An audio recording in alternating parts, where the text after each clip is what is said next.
Hi everyone, स्वागत है आपका हमारे इस करंट अफेयर्स के क्लास में। आज के करंट अफेयर्स में हम लोग पिछले दिनों के प्रश्न तथा ये अभी ऑस्ट्रेलियन ओपन, चूंकि चेन्नई ओपन जो है अभी हाल ही में 1-2 दिन पहले हुआ है, तो ऑस्ट्रेलियन ओपन का ये जो प्रश्न है आपके लिए इम्पोर्टेंट रहने वाला है।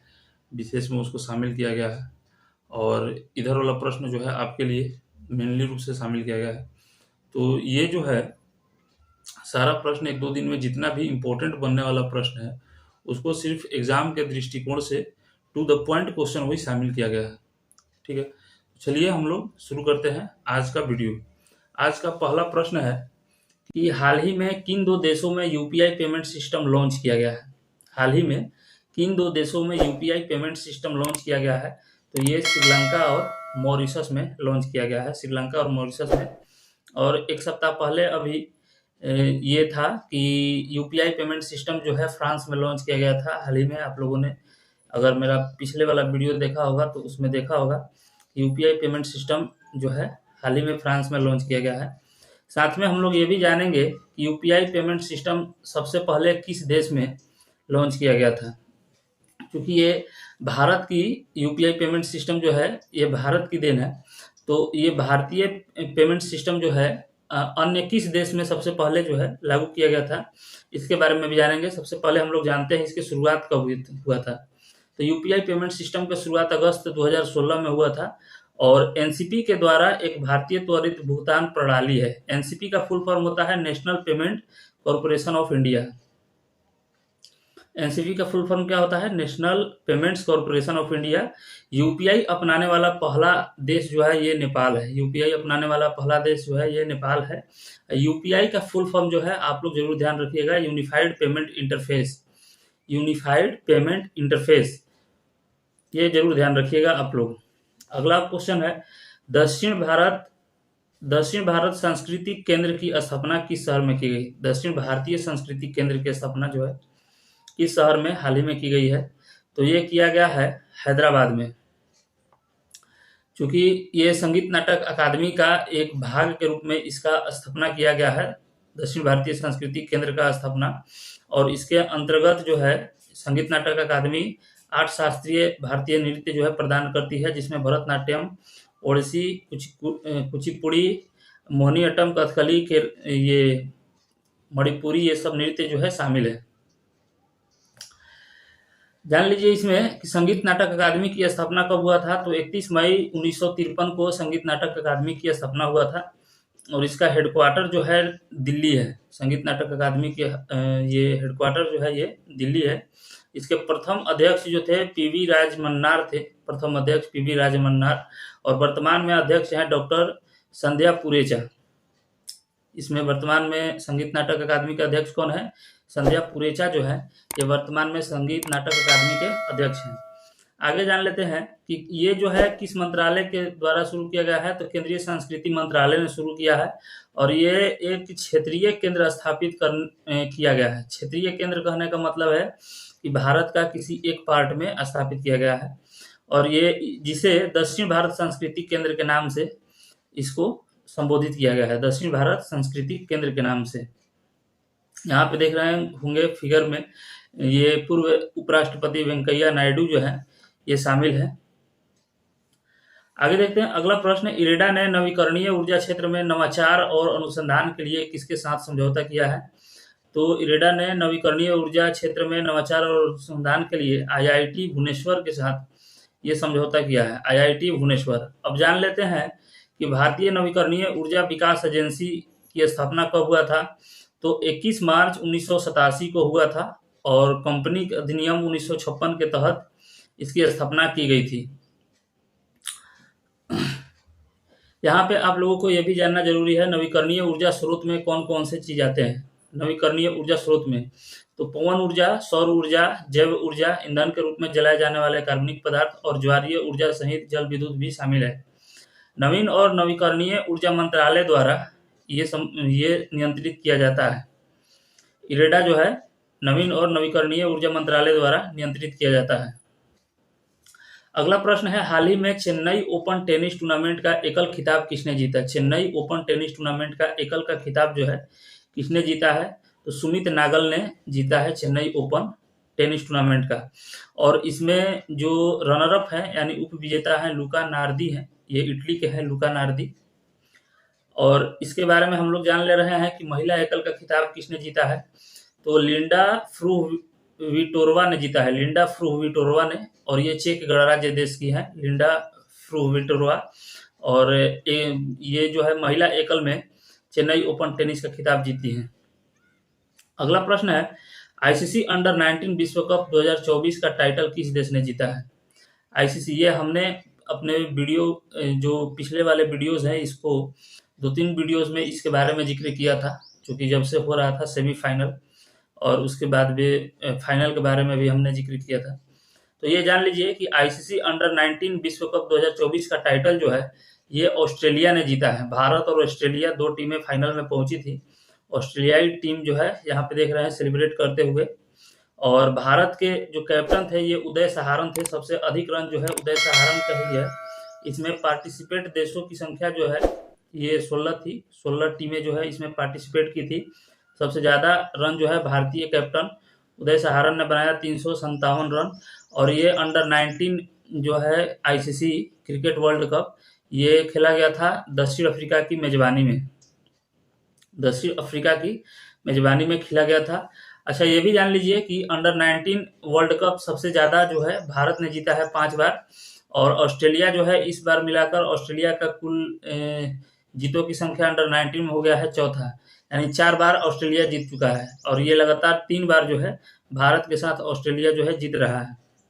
अगला देख रहे हैं कि अगला प्रश्न है कि फिनलैंड के अगले राष्ट्रपति कौन होंगे। फिनलैंड के अगले राष्ट्रपति कौन होंगे, तो ये है अलेक्जेंडर स्टब। अलेक्जेंडर स्टब जो है फिनलैंड के अगले राष्ट्रपति हैं।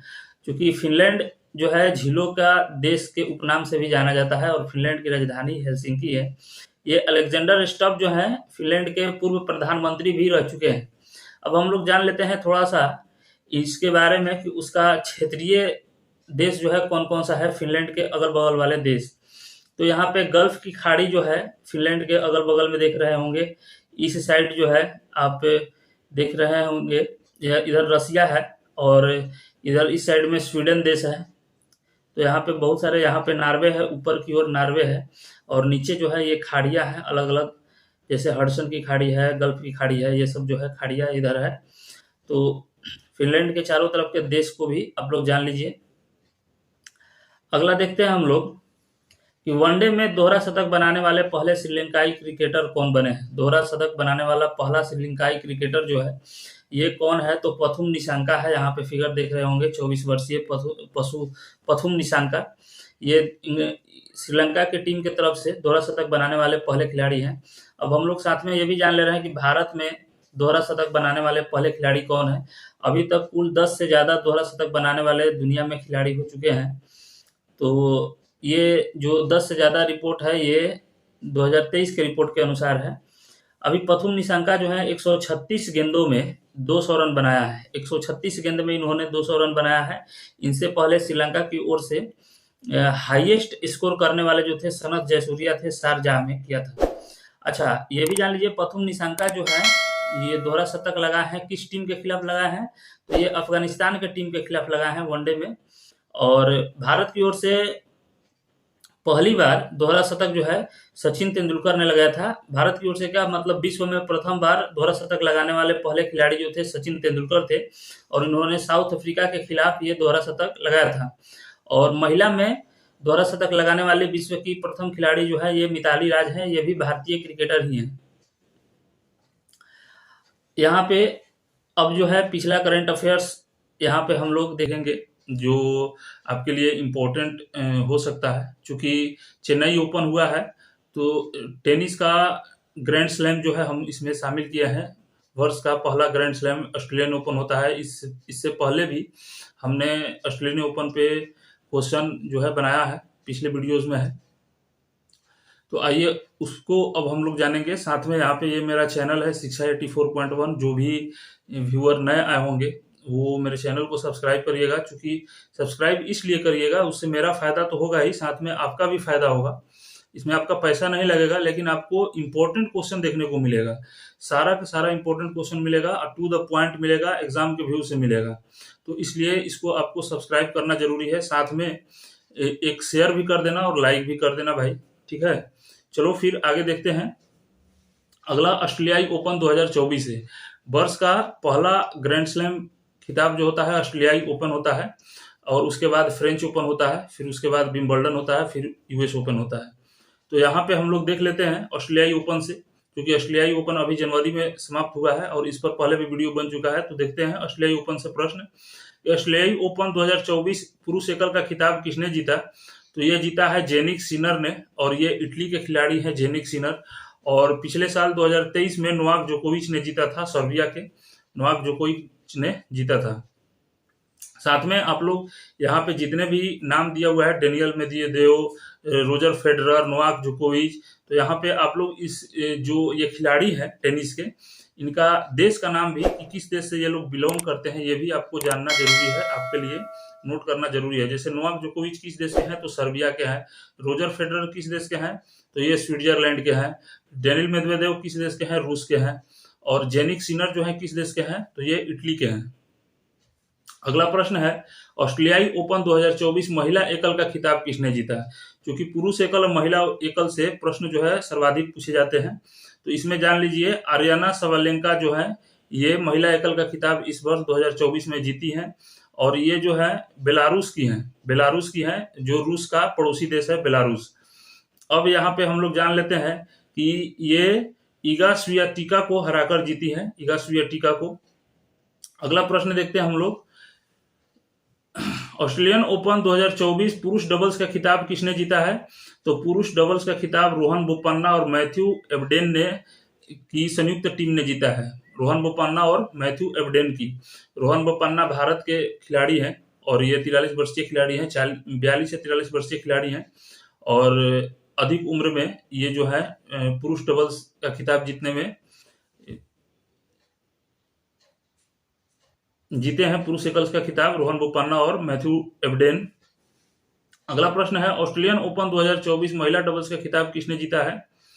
तो ऑस्ट्रेलियन ओपन 2024 महिला डबल्स का खिताब जीता है सी सुवेई, ताइवान की हैं, और एलिस मर्टेस। सू सुवेई और एलिस मर्टेस जो है महिला डबल्स का खिताब जीती हैं।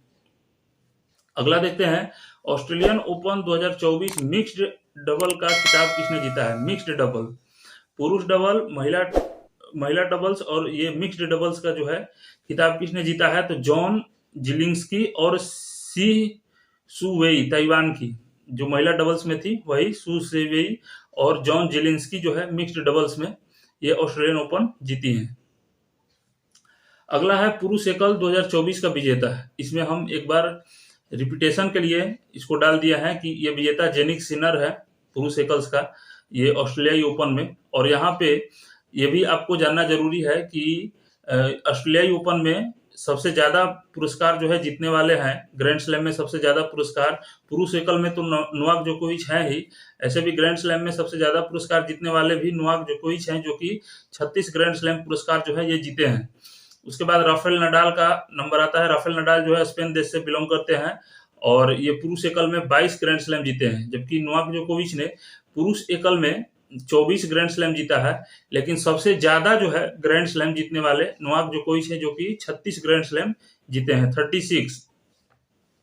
अब जो है पिछले वर्ष में जो दिसंबर 2023 में या नवंबर 2023 में एग्जाम्स में पूछे गए प्रश्न है, जो आपके आने वाले एग्जाम्स के लिए भी शायद इंपॉर्टेंट रह सकता है, उसको शामिल किया गया है। तो चलिए देखते हैं आज का प्रश्न कि कौन सा देश हाल ही में गठित I2U2 ग्रुपिंग का सदस्य है।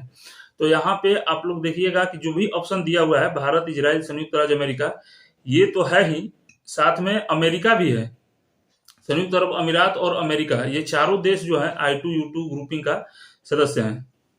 अगला प्रश्न है, 17 मार्च 2023 को अंतर्राष्ट्रीय आपराधिक न्यायालय ने किसके विरुद्ध गिरफ्तारी वारंटी जारी किया था? तो रूसी राष्ट्रपति व्लादिमीर पुतिन के खिलाफ। ये सब क्वेश्चन जो है आपके पीछे जो एग्जाम्स हुए हैं उसमें पूछे जा चुके हैं। तृतीय भारत प्रशांत द्वीपीय सहयोग मंच शिखर सम्मेलन आयोजित हुआ था कहाँ पे? पपुआ न्यू गिनी में। रोवन विल्सन किस शहर के पहले अश्वेत मुख्य न्यायाधीश नियुक्त किए गए हैं? तो ये न्यूयॉर्क शहर के पहले अश्वेत मुख्य न्यायाधीश नियुक्त किए गए हैं। और यहाँ पे नीचे वाला प्रश्न है, क्योंकि इससे ढक जा रहा है तो इसको हम ओपन कर रहे हैं और देख रहे हैं, इस पे हम टिक नहीं करेंगे। नीचे वाला प्रश्न देखिएगा कि किस देश की संसदीय समिति ने हाल ही में सिफारिश की है कि भारत को नाटो प्लस समूह का हिस्सा बनाया जाना चाहिए? तो ये यूएसए ने सिफारिश की है। अगला प्रश्न है, अंतर्राष्ट्रीय बुकर पुरस्कार 2023 किसे दिया गया है? तो ये दिया गया है जॉर्जी गोस्पोडिनो को। जॉर्जी गोस्पोडिनो को दिया गया है। ट्विटर के नए मुख्य कार्यकारी अधिकारी कौन बने हैं? तो ये है Linda Yaccarino. Linda Yaccarino. Bharat की 2011 की जनगणना के अनुसार बिहार की कुल महिला साक्षरता दर कितनी है?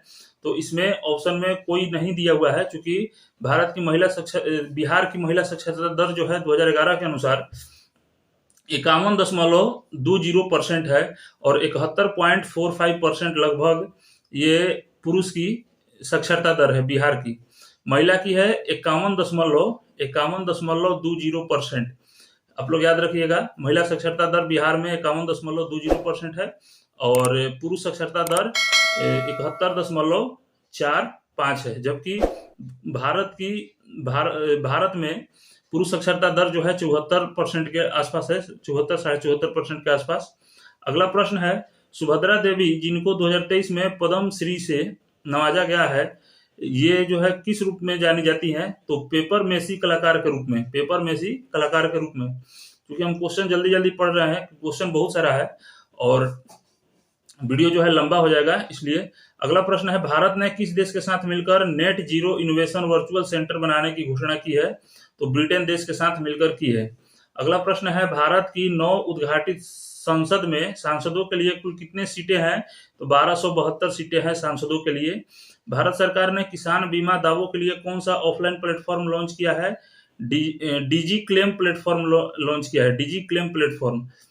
अगला प्रश्न है, नासा ने मून टू मार्स प्रोग्राम के प्रमुख के रूप में किसे नियुक्त किया है? तो अमित क्षत्रिय को नियुक्त किया है। बिहार मद्य निषेध और उत्पाद शुल्क संशोधन अधिनियम 2022 के अनुसार शराब की ढुलाई करने वाले वाहनों को छोड़ने हेतु जुर्माने के रूप में उनकी बीमित राशि का कितना प्रतिशत देना होगा? तो 10%। एयरबस और एवं बोइंग से मुकाबले के लिए किस देश ने C919 यात्री विमान बनाया है? तो चीन देश ने बनाया है। अगला है, भारत सरकार ने 2030 तक ऊर्जा मिश्रण में कितने % की हिस्सेदारी 15% तक बढ़ाने का किस क्षेत्र की हिस्सेदारी 15% तक बढ़ाने का लक्ष्य रखा है? तो प्राकृतिक गैस की। अगला क्वेश्चन है कि हाल ही में नागरिक उड्डयन मंत्री श्री ज्योतिरादित्य सिंधिया ने उत्केला हवाई अड्डे का उद्घाटन किया है, जो भारत के किस राज्य में उड़ान योजना के तहत एक क्षेत्रीय हवाई अड्डा है? तो उड़ीसा राज्य का है। संयुक्त राज्य अमेरिका के किस राज्य ने अक्टूबर महीने को हिंदू विरासत माह घोषित किया है? तो जॉर्जिया को। अगला क्वेश्चन है, हाल ही में किस देश ने घोस्ट शार्क नामक एक स्वायत्त रोबोटिक अंडरसी वारफेयर वाहन को डिजाइन किया है? तो ऑस्ट्रेलिया ने डिजाइन किया है। अगला प्रश्न है, भारत की संसद के नए भवन के प्रभारी वास्तुकार का क्या नाम है? तो पद्म श्री बिमल पटेल जो है, ये नाम है भारतीय संसद के नए भवन के प्रभारी वास्तुकार पद्म श्री बिमल पटेल। किस राज्य ने अप्रैल 2023 में ट्रांसजेंडर समुदाय को ओबीसी का दर्जा दिया है? तो ये मध्य प्रदेश ने दिया है। हाल ही में भारत का पहला केबल स्टे रेल पुल कहाँ बनाया गया है? तो जम्मू कश्मीर में बनाया गया है। भारत का पहला अर्धचालक निर्माण हेतु प्लांट किस राज्य में स्थापित किया गया है? तो गुजरात में स्थापित किया गया है। इस तरह से आज का करंट अफेयर्स का क्वेश्चन जो है समाप्त होता है। अगर आप लोग इसको देखते रहिएगा तो हमें उम्मीद है कि ये जो है ये सारे प्रश्न आपके आने वाले एग्जाम के लिए इम्पोर्टेंट हो सकते हैं। तो आप लोग इसको जरूर वॉच करिएगा, साथ में लाइक शेयर और सब्सक्राइब जरूर कर देना भाई। और फिर मिलते हैं हम लोग अगले वीडियो में। जय हिंद।